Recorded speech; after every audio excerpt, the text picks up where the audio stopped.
दोस्तों, बिहार की राजनीति में एक बार फिर इतिहास लिख दिया गया। जी हां, नीतीश कुमार ने 10वीं बार मुख्यमंत्री पद की शपथ ले ली और उनके साथ 26 नए पुराने मंत्रियों ने भी कसम खाई है कि अब की बार कुछ अलग होगा। लेकिन बीच में जो एक घटना हुई, उसने बीजेपी के जिस मुद्दे पर सबसे जोर से बोलती थी, उसी पर सवालिया निशान लगा दिया, परिवारवाद। अब थोड़ी देर रुकिए, ये कहानी सिर्फ शपथ लेने की नहीं है साहब, ये बिहार की जेब की कहानी है। वो जेब जो पहले ही इतनी खाली है कि हर बिहारी के सिर पर करीब 27,000 कर्ज का बोझ लटक रहा है। और नीतीश कुमार के चुनावी वादे अगर पूरे के पूरे हुए तो ये बोझ सैकड़ों करोड़ों और बढ़ने वाला है। तो सवाल बड़ा है, आखिर नीतीश कुमार इन भारी चुनौतियों को कैसे हैंडल करेंगे? बिहार कितनी कमाई करता है, कितना खर्च करता है, कितना उधार ले चुका है, सब कुछ इस वीडियो में समझते हैं। Okay. 20 नवंबर को पटना का गांधी मैदान फिर गवाह बना एक बड़े पल का। नीतीश कुमार ने एक बार फिर से मुख्यमंत्री पद संभाल लिया। उप मुख्यमंत्री सम्राट चौधरी और विजय सिन्हा भी साथ में, प्रधानमंत्री, गृह मंत्री, कई राज्यों के मुख्यमंत्री सब पहुंचे थे। नए मंत्रियों में कई चेहरे पहली बार आए। रामकृष्ण पाल यादव, श्रेयसी सिंह, चिराग गुट से संजय सिंह और दीपक प्रकाश।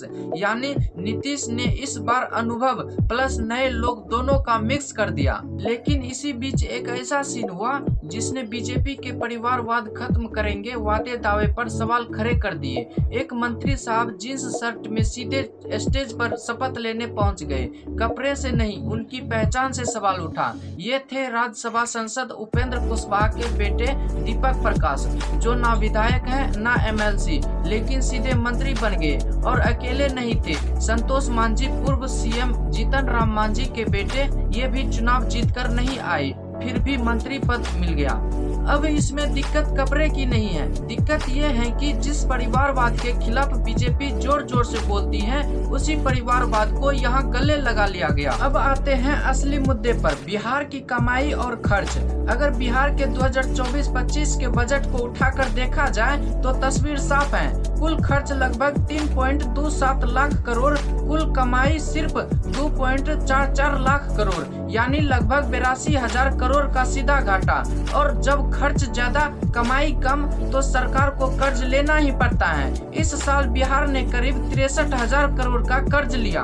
अब फिस्कल डेफिसिट की बात, यह सीधे बिहार की जीडीपी का 9% से ज्यादा था।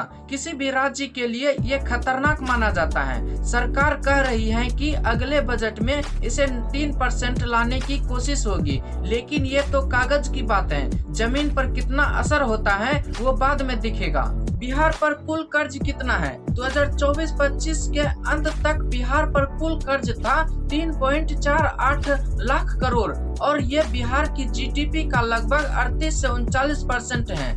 मतलब आप अगर 100 रुपये की चीज तैयार करते हो, उसमें से 40 रुपये पहले ही कर्ज में डूबे हुए हैं। कर्ज लेना गलत नहीं, हर कोई लेता है, पर दिक्कत यह है कि बिहार में कर्ज विकास पर नहीं लग रहा है। ना कोई नई सड़कें, ना नए उद्योग, ना बड़े रिसर्च प्रोजेक्ट, ज्यादातर पैसे जा रहा है पुराने कर्ज की ईवीएम, सरकारी मशीनरी के रोज के खर्च, और यही सबसे बड़ा खतरा है। नीतीश कुमार के महंगे वादे का बोझ। इस बार चुनाव में नीतीश कुमार ने भारी भरकम घोषणाएं की थी। जीविका दीदियों को बड़े पैमाने पर सहायता, पेंशन बढ़ाकर 1100 रुपये, पिछड़े वर्ग को बड़े क्रेडिट सपोर्ट, मछली पालकों के लिए नई मदद, किसान सम्मान निधि बढ़ाने का प्लान। इकोनॉमिस्ट के हिसाब से इन सब वादों का अतिरिक्त बोझ लगभग 40,000 करोड़ तक जा सकता है। मतलब कर्ज घटने के बजाय और बढ़ेगा।